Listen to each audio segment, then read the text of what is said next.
Segundo bloque de Unidiversidad Noticias, primera edición. Continuamos en el canal 30 de la televisión digital abierta discutiendo temas de la realidad social, política, y en esta oportunidad vamos a hablar de la economía, de las distintas reformas que ha planteado el Ejecutivo Nacional, y ya algunas ingresaron en el Congreso y se están discutiendo, como por ejemplo la reforma tributaria.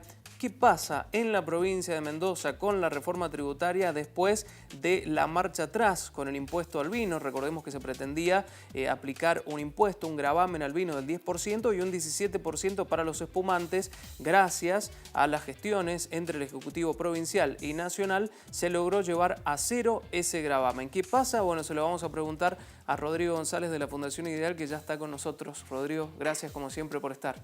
Hola Lucas, ¿cómo estamos? Muy bien. Con dudas sobre qué pasará de ahora en más con la reforma tributaria. Es un punto importante para el sector y para la vitivinicultura, este 0% al gravamen, ¿no? Exacto, esta semana, Lucas, ya conocimos la letra chica de la reforma tributaria. Entró al Congreso, hasta ahora lo que conocíamos eran presentaciones del equipo económico, y ya entró al Congreso sin el impuesto al vino, sin el impuesto al champán. Y lo que podemos decir que es muy relevante esta reforma para Mendoza, porque básicamente va a bajar 4 impuestos que son muy importantes para el sector productivo, no solamente para el vino, sino para la metalmecánica, para los servicios, para el turismo, para todas nuestras actividades económicas. Y esos 4 impuestos, Lucas, son principalmente el impuesto a las ganancias, bajaría del 35 al 25% para aquellas ganancias que se reinviertan. El impuesto al trabajo, la parte de que pague el trabajador de impuestos al trabajo, las contribuciones patronales, quedarían con un mínimo no imponible para salarios menores de 12.000 pesos, que son gran parte de los salarios de nuestra economía bajos, quedarían con impuesto cero. Hoy este impuesto es del 19% en Mendoza. El impuesto al cheque, un impuesto muy distorsivo porque genera un efecto cascada, se va pagando en varios procesos productivos y finalmente llega al consumidor final inflando el precio del producto. Quedaría eliminado porque vos todo el impuesto al cheque lo podrías deducir de otros impuestos. Y hay un signo de pregunta en ingresos brutos porque la negociación que se está efectuando entre Nación y provincias genera el compromiso por parte de las provincias de reducir ingresos brutos, por lo tanto también sería un impuesto importante que terminaría impactando menos sobre nuestra competitividad. Si vos sumás estos 4 principales impuestos que bajarían, te estaría dando, según el sector que veas, una reducción de impuestos equivalente a entre 3 y 5 puntos de las ventas de nuestros sectores económicos. Esto es muy importante porque si vos lo ves respecto a la rentabilidad es mucho mayor el impacto, porque la rentabilidad es venta menos costos. Por lo tanto, estaría dando un oxígeno a nuestros sectores productivos importantes. Pero, ¿sabés qué? ¿Puede bajar el costo de los vinos? Mira, las empresas van a tener más rentabilidad y van a tener la posibilidad también de jugar con un menor precio para poder ser más competitivos, principalmente en los mercados internacionales. Pero lo que tenemos que decir, Lucas, que así como existe gradualismo fiscal, también existe gradualismo tributario. Así que todos estos beneficios que acabamos de decir recién van a estar plenos en el año 2021-2022. El año que viene va a tener impacto nulo la reforma tributaria si se aprobara tal cual está. En el 2019 va a ser muy poquito y vamos a tener que esperar entre 3 y 4 años para que estos beneficios se sientan realmente en nuestras empresas. Rodrigo, ¿qué pasa con la reforma previsional, con las jubilaciones? Mira, ahí hay un gran objetivo que tiene el gobierno, que es que las jubilaciones a futuro comiencen a actualizarse trimestralmente en base a la inflación. ¿Cómo se actualizan hoy? Se actualizan semestralmente y se actualizan por lo que pase con los salarios y con lo que pase con la recaudación del ANSES. Y cuando vos ves el pasado, como venimos con una inflación que es descendiente, lo que hace esto es que las jubilaciones crezcan más que la inflación y esto genera un problema para nuestro sistema previsional a futuro, porque termina siendo poco sostenible, ¿no? Porque tenemos ya un déficit y es un déficit que empieza a ampliarse. El objetivo del gobierno es que desde ahora en adelante las jubilaciones no pierdan poder adquisitivo, pero no crezcan por encima de la inflación, ¿no? Y que se cierre un poco o se mantenga ese déficit que hoy tiene el sistema previsional y que no crezca. Esto es muy importante. Vos sabés que hay 3 reformas que están totalmente relacionadas. La reforma tributaria, la reforma previsional con este nuevo cálculo de actualización de haberes y lo que es la relación nación-provincias, el acuerdo fiscal nación-provincias. Si estas 3 partes no generan una articulación perfecta, empiezan a atentar una contra otra, ¿no? Porque la reducción de impuestos depende del nuevo cálculo de las jubilaciones y depende de que las provincias también realicen ajustes en sus estructuras de gasto y reducción de ingresos brutos y viceversa, ¿no? Entonces estamos en un momento crítico en el cual estas tres reformas al menos, está la previsional también, pero tal vez, perdón, la laboral, pero tal vez pasa por un carril más independiente, algunos puntos, pero estas tres que te acabo de mencionar están muy encadenadas. Bien, lo planteaste, lo vamos a hablar un poquito. La reforma laboral, hay un borrador que circula con algunos puntos muy conflictivos, dicen los sectores que involucran a los sindicatos, a los gremios, porque se les quitaría poder. Hablábamos la semana pasada con un politólogo en Brasil que planteaba que la reforma laboral aplicada en Brasil ha acelerado el fenómeno de pobreza en ese país y que muchos de esos puntos son similares a los que se plantean en la reforma laboral en nuestro país. Pues sabes, Lucas, que el gobierno después de ganar las elecciones ha salido agresivamente con todas estas reformas que estamos conversando y en algunos casos se ha hecho de manera más formal y en otros casos de manera más informal, ¿no? Hoy lo que hay de reforma laboral es un borrador que está sujeto a discusión así, y que va cambiando, ¿no? Porque ese borrador era muy ambicioso, proponía cambios muy profundos que inicialmente creíamos que no iba a incorporar la reforma tributaria, como por ejemplo aumentar el límite de horas sobre las cuales empiezan a pagar las horas extras, reducir las indemnizaciones, aumentar la contratación de tiempo parcial. Eran temas que aparentemente el gobierno había dicho que se iban a discutir en los convenios colectivos sectoriales y sin embargo aparecen en este primer borrador. Han generado una reacción por parte del sector gremial, ¿no? Y de los trabajadores, y empieza el gobierno a tomar cierta marcha atrás con alguna de las propuestas que incorporaba este borrador. Por lo menos estos últimos 2 días es como que están revisando parte de estas propuestas. Pero básicamente, como bien decís, hace eje en indemnizaciones por despido, hay una reformulación del cálculo que haría que impacten menos todos los adicionales sobre el básico, hay un aumento del mínimo de horas sobre el cual empezamos a pagar horas extras.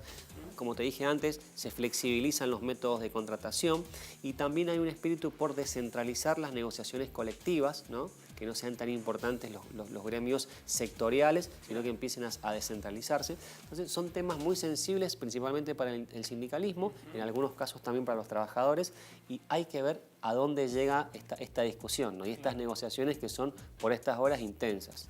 Tal vez el borrador tenga un poco esa iniciativa, ¿no? Plantearlo, lanzarlo con estos puntos que son bastante conflictivos para ver qué van planteando los distintos sectores y después analizar o estudiar qué es lo que efectivamente va en la reforma.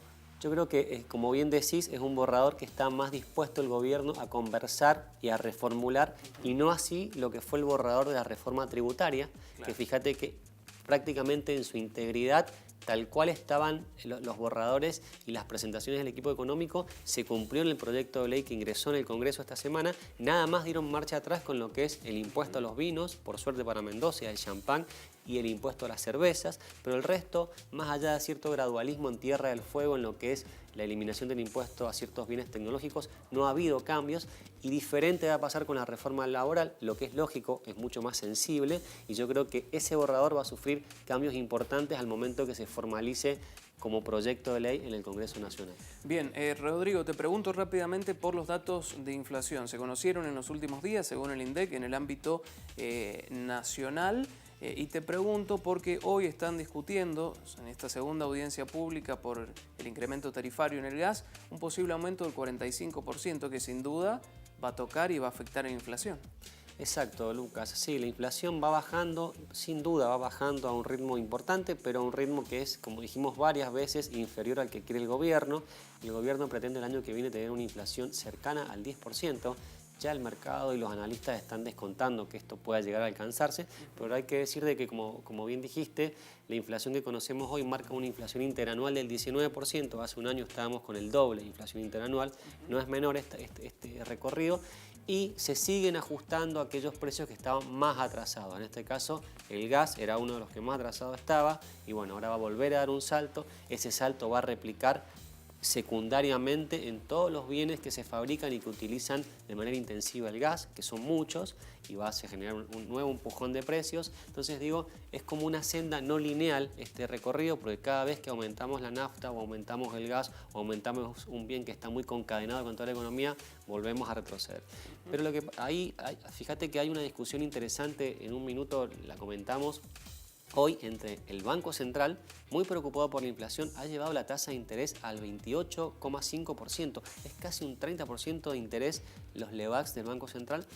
Y sale ayer Prat Gai, ex ministro de Hacienda de la Nación, prácticamente ministro de Economía, porque maneja todo lo que es la política económica, actualmente el Ministerio de Hacienda, criticando fuertemente esta estrategia. Entonces comienzan a haber estas tensiones que genera justamente la inflación, ¿no? Es decir, bueno, ¿cómo la controlamos, no? Están los liberales que dicen bajemos más rápido el gasto, los monetaristas que dicen no, aumentemos mucho más la tasa de interés, los más, digamos, progresistas o desarrollistas que dicen no, no aumentes la tasa de interés porque afecta al crecimiento. Y bueno, estamos ahí, digamos, con la tensión que genera un nivel de gasto que exige emisión monetaria y que exige aumentar la tasa de interés para sacar del mercado esos pesos que está emitiendo el Banco Central. Está todo absolutamente relacionado, ¿no? Exactamente. Rodrigo, muchas gracias como siempre por estar con nosotros. Muy claro. Nos vemos. Gracias, Lucas. Vamos a seguirlos informando nosotros en el canal 30 de la televisión digital abierta. La Suprema Corte ya tiene nuevo presidente, se llama Jorge Nanclares, tiene más de 30 años de trayectoria en el ámbito judicial. Fue elegido ayer por sus pares para presidir la Suprema Corte de Justicia una vez más. ¿Por qué? Recordemos que entre 2003 y 2009 también fue presidente del máximo tribunal por 3 periodos, por lo tanto este sería el cuarto. Fue elegido, según lo que dijeron sus pares, por su actitud dialoguista, equidistante entre los dos sectores antagónicos que hoy tiene la Corte.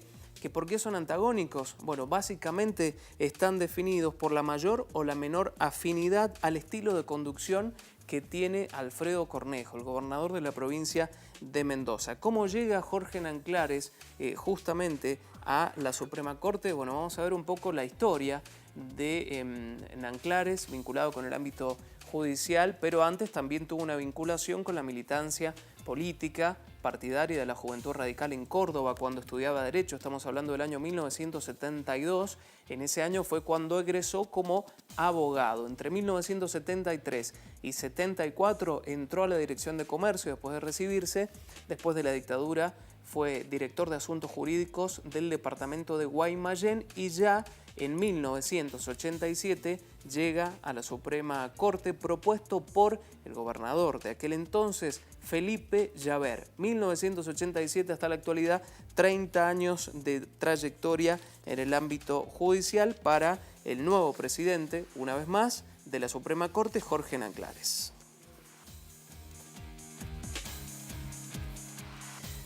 Vamos a hablar de diabetes porque el 10% de los mendocinos padece diabetes. Ayer justamente se celebró el Día Mundial de la Diabetes y el Ministerio de Salud está planteando distintas actividades durante toda esta semana para que puedan realizarse justamente ese estudio de manera gratuita, pero también para concientizar sobre la necesidad de hacerse estos estudios de manera temprana. Pudimos dialogar con Óscar Sagás, que es el subsecretario del Ministerio de Salud y nos dio los detalles. Hoy, como dijiste, es el Día Mundial de la Diabetes, el lema es Diabetes y Mujer y fundamentalmente se está haciendo una actividad en el día de hoy de concientización, de promoción y prevención de esta patología que en realidad en Mendoza tenemos más o menos 180.000 pacientes que tienen diabetes y la mitad sabe que tiene la enfermedad. Tenemos una incidencia nosotros acá, una prevalencia, mejor dicho, en la provincia del 10%. Esto es una pandemia, todo el mundo tiene diabetes y actualmente estamos hablando de 350 millones de personas que en el mundo padecen diabetes. Son enfermedades que son predecibles. El hecho de estar obeso significa que hay que bajar de peso, que hay que comer sano, que hay que hacer actividad física, que hay que hidratarse con agua y no con bebidas azucaradas. ¿Por qué? Porque una persona de estas características al corto plazo puede llegar a ser diabético. Hoy, por ejemplo, nosotros estamos hablando de diabetes y la mujer. 1 de cada 7 mujeres tiene diabetes gestacional que afecta el binomio madre e hijo. Y eso es fundamental decirlo porque los chicos de madre diabética tienen a veces la posibilidad de ser niños que sean de bajo peso. Y nosotros en el día de hoy también estamos presentando una guía sanitaria de diabetes. Esta libreta va a permitir a la persona que tiene la patología saber cuándo tiene que volver a los controles, a dónde tiene que ir. En esta libreta van a quedar reflejados los análisis, el tipo de medicación que toma e incluso cuando tiene que ser derivado a un especialista va a figurar en esta libreta. Bueno, vamos a hablar de la educación en la provincia de Mendoza, en todo nuestro país, porque está ya terminando, estamos a muy pocos días de terminar el ciclo lectivo y ya el Ministerio de Educación está pensando en el calendario escolar 2018. Hoy se anunció y parece, o por lo menos ellos plantean que va a ser aceptado por la mayoría de las provincias. Comenzaría el 5 de marzo las actividades educativas el próximo año y concluirían el 14 de diciembre, indicaron fuentes del Ministerio de Educación de la Nación que aseguran que ya existe, como les contaba, consenso entre la mayoría de las provincias con respecto a la fecha que se espera se ratifique durante la reunión en la primera semana de diciembre del Consejo Federal de Educación. Va a ser el 5 y el 6 de diciembre esta reunión en el municipio bonaerense de San Fernando y es la reunión que hace habitualmente el Consejo Federal de Educación. Está encabezada por el titular de la Cartera Educativa Nacional, Alejandro Finocchiaro, de la que van a participar todos los ministerios, todos los ministros, directores generales de escuelas en nuestro caso, de cada provincia. Allí cada jurisdicción deberá aprobar el calendario escolar 2018, pero según informaron voceros del gobierno, todas las provincias menos San Luis, Santa Cruz, estarían de acuerdo con esta fecha. San Luis y Santa Cruz proponen, otras fechas de inicio y de cierre. También ya existe acuerdo para que la ciudad y las provincias de Buenos Aires y Salta inicien sus vacaciones de invierno el 9 de julio, mientras que las restantes las comenzarían una semana después, inclusive la provincia de Mendoza. Los estamos informando en el canal 30 de la televisión digital abierta. Los temas más importantes están aquí, por supuesto, y también en el número 22 de la grilla de Supercanal HD. Queda más información para tratar. Hacemos un corte ahora, ya venimos.